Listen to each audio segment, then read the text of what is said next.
ओम नमो भगवते वासुदेवाय नमः। संक्षिप्त महाभारत कथा आदि पर्व के अंतर्गत भाग 18। आज की कथा में यति का भोग और वैराग्य, पुरु का राज्याभिषेक, यति का स्वर्गवास, इंद्र से बातचीत, पतन, सत्संग और पुनः स्वर्ग गमन। वैशंपायन जी कहते हैं, जन्मजय निहुष नंदन राजा यति पुरु का यौवन लेकर प्रेम, उत्साह और मौज से इच्छा अनुसार समय अनुकूल भोग भोगने लगे, परंतु वे धर्म का उल्लंघन कभी नहीं करते थे।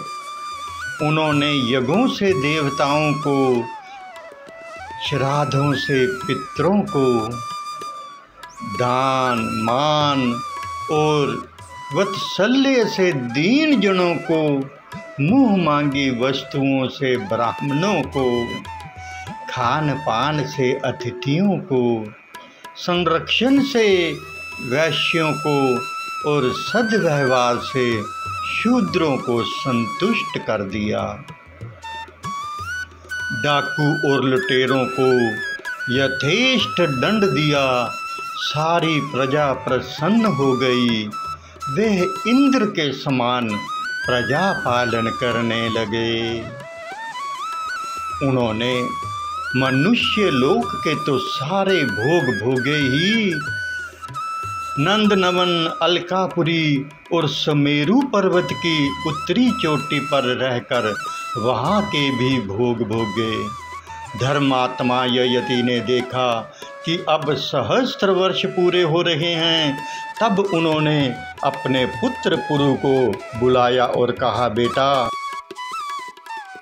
मैंने तुम्हारी जवानी से इच्छा अनुसार उत्साह के साथ अपने प्रिय विषयों का भोग किया है, परंतु अब मुझे निश्चय हो गया कि विषयों से भोग की कामना उनके भोग से शांत नहीं होती। आग में जितना घी डालते जाओ वह बढ़ती ही जाती है। पृथ्वी में जितना भी अन्न, सोना, पशु और स्त्रियां हैं, वह एक कामुक की कामना पूर्ण करने में भी असमर्थ हैं। इसलिए सुख उनकी प्राप्ति से नहीं, उनके त्याग से ही होता है। दुर्बुद्धि लोग तृष्णा का त्याग नहीं कर सकते। बूढ़े होने पर भी वह बूढ़ी नहीं होती।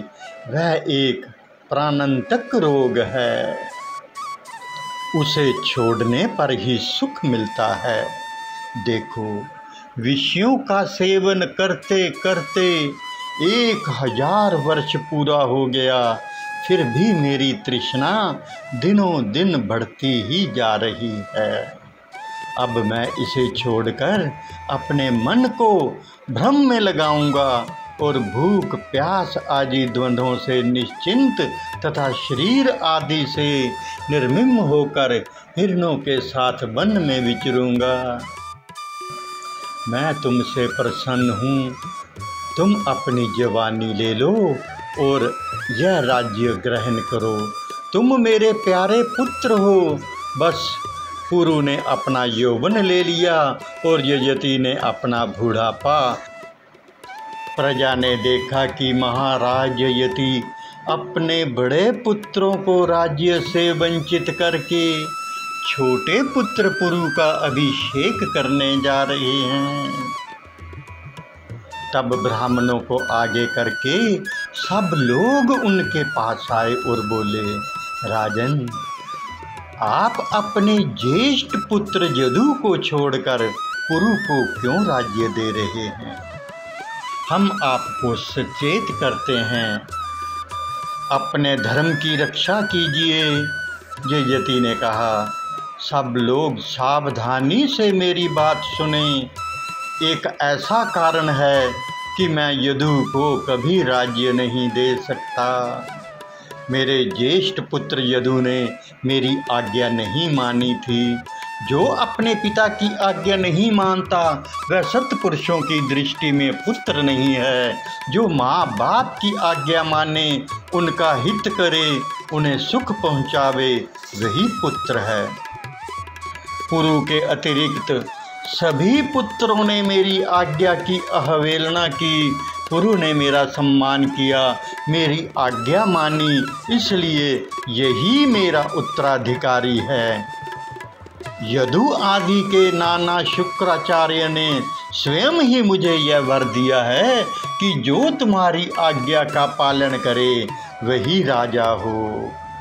इसलिए मैं सारी प्रजा से अनुरोध करता हूँ कि सब लोग पुरु को ही राजा बनावें। प्रजा से संतुष्ट होकर पुरु का राज्याभिषेक किया। इसके बाद राजा ययति वानप्रस्थाश्रम की दीक्षा लेकर ब्राह्मणों और तपस्वियों के साथ नगर से चले गए। यदु से राज्य अधिकारहीन यदुवंशियों की, तुर्वशु से यवनों की, दरिहु से भोजों की और अनु से मल्लेच्छों की उत्पत्ति हुई। जन्मजय पुरु से ही प्रसिद्ध पौरव वंश चला, जिसमें तुम्हारा जन्म हुआ है। राजा ययति वन में कंद मूल फल आदि का भोजन करते रहे। उन्होंने अपने मन को वश में किया, क्रोध पर विजय प्राप्त की। वह प्रतिदिन देवता और पितरों का तर्पण करते, अग्निहोत्र करते, खेतों में से अन्न के कण भीन भीन कर अतिथियों को भोजन कराने के अनंतर यज्ञ शेष से अपनी भूख बुझाते। इस प्रकार 1000 वर्ष बिताए। 30 वर्ष तक उन्होंने वाणी और मन को अपने अधीन करके केवल जल के आधार पर ही जीवन निर्वाह किया। 1 वर्ष तक बिना सोए केवल वायु पीकर ही रहे। इसके बाद 1 वर्ष और 5 अग्नियों के बीच में बैठकर बिताया। 6 महीने एक पैर से खड़े रहकर केवल वायुपान ही किया। उनकी पवित्र कीर्ति त्रिलोकी में फैल गई। शरीर छूटने पर उन्हें स्वर्ग की प्राप्ति हुई। वह शंपेजायन जी कहते हैं, जन्मजय राजा ययति स्वर्ग में बड़े आनंद से रहने लगे। वहाँ इंद्र, साध्य, मरुत, वसु आदि उनका बड़ा सम्मान करते। इस प्रकार हजारों वर्ष बीत गए। एक दिन घूमते घुमाते इंद्र के पास आए। तरह तरह की बातचीत होने के बाद इंद्र ने पूछा, राजन, जिस समय आपने अपने पुत्र पुरु को जवानी लौटा दी और उससे अपना बुढ़ापा ले लिया तथा उसे राज्य दे दिया, उस समय आपने उसे क्या उपदेश दिया? ययति ने कहा, देवराज, मैंने अपने पुत्र से कहा, पुरो, मैं तुम्हें गंगा और जमुना के बीच के देश का राजा बनाता हूँ। सीमंत के देशों का भोग तुम्हारे भाई करेंगे। देखो भाई, क्रोधियों से क्षमाशील श्रेष्ठ है और अहिष्णु से सहिष्णु, मनुष्यतर जातियों से मनुष्य और मूर्खों से विद्वान सर्वदा श्रेष्ठ है। किसी के बहुत सताने पर भी उसको सताने का प्रयत्न नहीं करना चाहिए, क्योंकि दुखी प्राणी का शोक ही सताने वाले का नाश कर देता है। मर्मभेदी और कड़वी बातें मुंह से नहीं निकालनी चाहिए। अनुचित उपाय से शत्रु को भी अपने वश में नहीं करना चाहिए।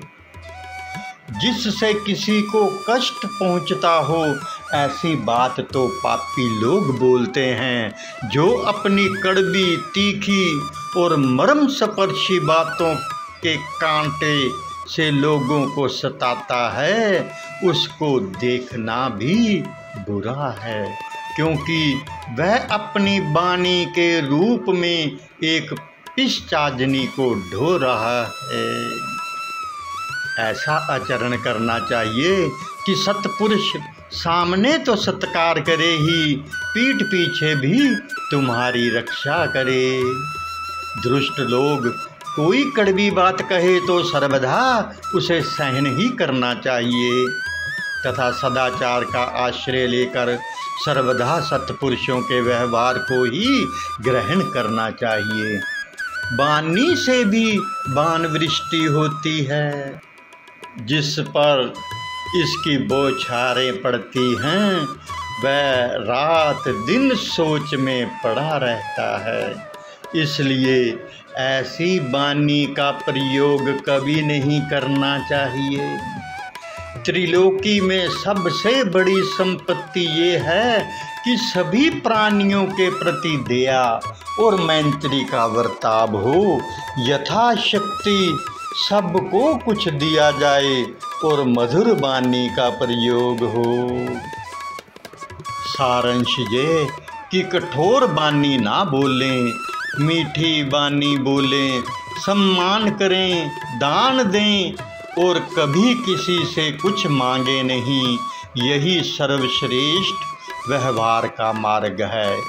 यति की बात सुनकर इंद्र ने पूछा, नहुष नंदन, आपने गृहस्थ आश्रम धर्म का पूरा पालन करके वानप्रस्थाश्रम स्वीकार किया था।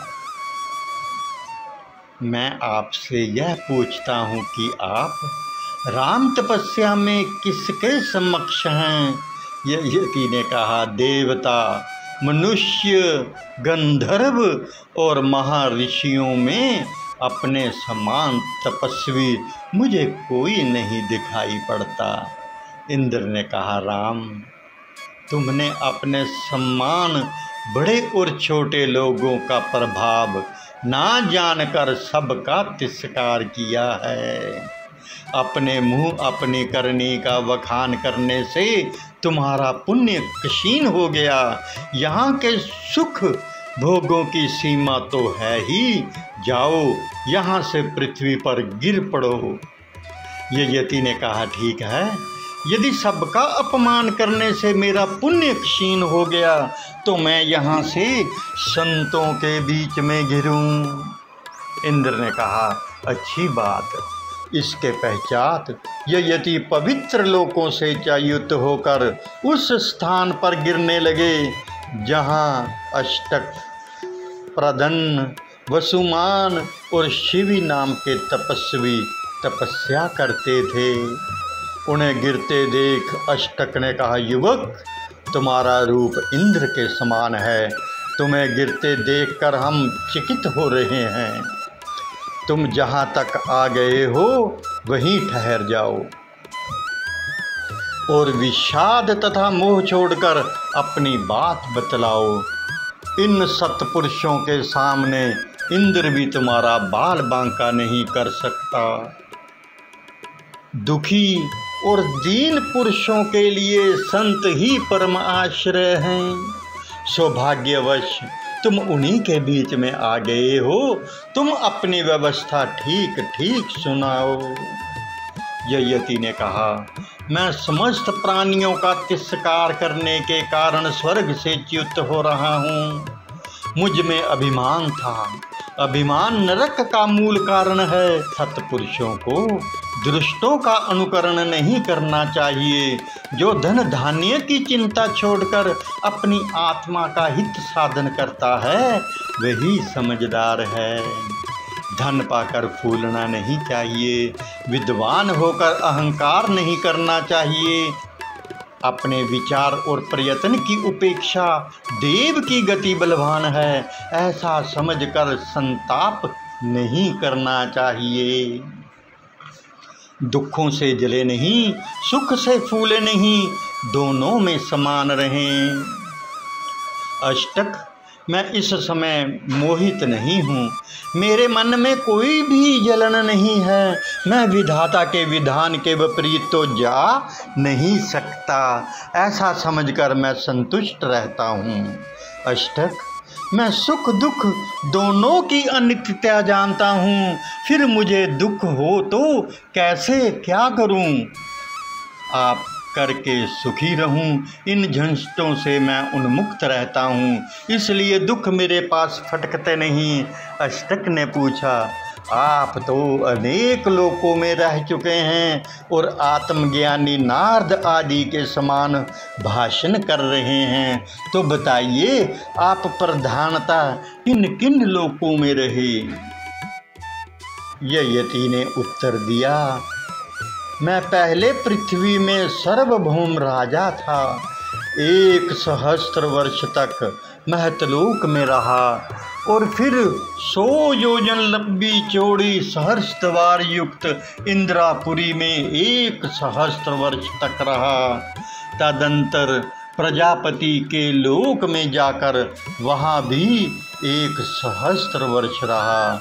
मैंने नंदन वन में स्वर्गीय भोगों को भोगते हुए लाखों वर्ष तक निवास किया। वहाँ मैं सुखों में आसक्त हो गया और पुण्य क्षीण होने पर पृथ्वी पर आ रहा हूँ। जैसे धन का नाश होने पर जगत के सगे संबंधी छोड़ देते हैं, वैसे ही पुण्य क्षीण हो जाने पर इंद्र आदि देवता भी परित्याग कर देते हैं। अष्टक ने पूछा, राजन, किन कर्मों के अनुसंधान से मनुष्य को श्रेष्ठ लोकों की प्राप्ति होती है? वह तप से प्राप्त होते हैं या ज्ञान से? ययति ने उत्तर दिया, स्वर्ग के 7 द्वार हैं, दान, तप, शम, दम, लज्जा, सरलता और सब पर दया। अभिमान से तपस्या क्षीण हो जाती है। जो अपनी विद्वता के अभिमान में फूले फूले फिरते और दूसरों के यश को मिटाना चाहते हैं, उन्हें उत्तम लोकों की प्राप्ति नहीं होती। उनकी विद्या भी मोक्षदान में असमर्थ रहती है। अभय के 4 साधन हैं, अग्निहोत्र, मौन, वेद अध्ययन और यज्ञ। यदि अनुचित रीति से अहंकार के साथ इनका अनुसंधान होता है तो यह भय का कारण बन जाते हैं। सम्मानित होने पर सुख नहीं मानना चाहिए और अपमानित होने पर दुख। जगत में सत्पुरुष ऐसे लोगों की पूजा करते हैं, दुष्टों से श्रेष्ठ बुद्धि की चाह निरर्थक है। मैं दूंगा, मैं यज्ञ करूंगा, मैं जान लूंगा, ये मेरी ये प्रतिज्ञा है। इस तरह की बातें बड़ी भयंकर हैं, इनका त्याग ही श्रेष्ठकर है। अष्टक ने पूछा, ब्रह्मचारी, गृहस्थ, वानप्रस्थ और सन्यासी किन धर्मों का पालन करने से मृत्यु के बाद सुखी होते हैं? ययति ने कहा, जो ब्रह्मचारी आचार्य के आज्ञा अनुसार अध्ययन करता है, जिसे गुरु सेवा के लिए आज्ञा नहीं देनी पड़ती, जो आचार्य से पहले जागता और पीछे सोता है, जिसका स्वभाव मधुर होता है, जो इंद्रजयी, धैर्यशाली, सावधान तथा प्रमाद रहित होता है, उसे शीघ्र ही सिद्धि प्राप्ति होती है। जो पुरुष धर्मानुकूल धन प्राप्त करके यज्ञ करता है, अतिथियों को खिलाता है, किसी की वस्तु उसके बिना दिए नहीं लेता, वही सच्चा गृहस्थ है। जो स्वयं उद्योग करके फल मूल से अपनी जीविका चलाता है, पाप नहीं करता, दूसरों को कुछ ना कुछ देता रहता है तथा किसी को कष्ट नहीं पहुंचाता, थोड़ा खाता और नियमित चेष्टा करता है, वह वानप्रस्थाश्रमी शीघ्र ही सिद्धि प्राप्त करता है। जो किसी कला कौशल, भाषण, चिकित्सा, कारीगरी आदि से जीविका नहीं चलाता, समस्त सद्गुणों से ये युक्त, जातींद्रिय और असंग है, किसी के घर नहीं रहता, थोड़ा चलता है, अनेक देशों में अकेला और नम्रता के साथ विचरण करता है, वही सच्चा सन्यासी है। इस प्रकार और बहुत सी बातचीत करने के बाद यति ने कहा, देवता लोग शीघ्रता करने के लिए कह रहे हैं, मैं अब गिरूंगा। इंद्र के वरदान से मुझे आप जैसे सत्पुरुषों का समागम प्राप्त हुआ है। अष्टक ने कहा, स्वर्ग में मुझे जितने लोक प्राप्त होने वाले हैं, अंतरिक्ष में अथवा सुमेरु पर्वत के शिखर पर जहाँ भी मुझे पुण्य कर्मों के फल स्वरूप जाना है, उन्हें मैं आपको देता हूँ, आप गिरे नहीं। यति ने कहा, मैं ब्राह्मण तो हूँ नहीं, दान कैसे लूँ? इस प्रकार के दान तो मैंने पहले भी बहुत किए हैं। प्रतर्दन ने कहा, मुझे अंतरिक्ष अथवा स्वर्गलोक में जिन जिन लोकों की प्राप्ति होने वाली है, मैं आपको देता हूँ, आप यहाँ ना गिरें, स्वर्ग में जाएं। यति ने कहा, कोई भी राजा अपने समक्ष व्यक्ति से दान नहीं ले सकता। क्षत्रिय होकर दान लेना ये तो बड़ा अधम कार्य है। अब तक किसी श्रेष्ठ क्षत्रिय ने ऐसा काम नहीं किया, फिर मैं ही कैसे करूं? वसुमान ने कहा, राजन, मैं अपने सभी लोग आपको देता हूं।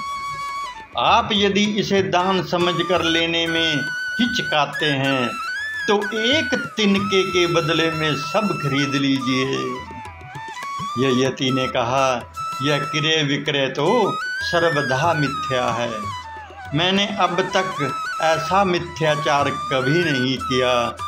कोई भी सत्पुरुष ऐसा नहीं करते, मैं ऐसा कैसे करूं? शिवी ने कहा, महाराज, मैं अनीश्वर शिवी हूँ। आप यदि खरीद बिक्री नहीं करना चाहते तो मेरे पुण्यों का फल स्वीकार कर लीजिए। मैं इन्हें आपकी भेंट करता हूँ। आप ना भी लें तो भी मैं इन्हें स्वीकार नहीं करता। यति ने कहा, तुम बड़े प्रभावशाली हो, परंतु मैं दूसरे के पुण्य फल का उपभोग नहीं कर सकता। अष्टक ने कहा, अच्छा महाराज, आप एक एक के पुण्य लोक नहीं लेते तो सभी के स्वीकार कर लीजिए। हम आपको अपना सारा पुण्य फल देकर नरक जाने को भी तैयार हैं।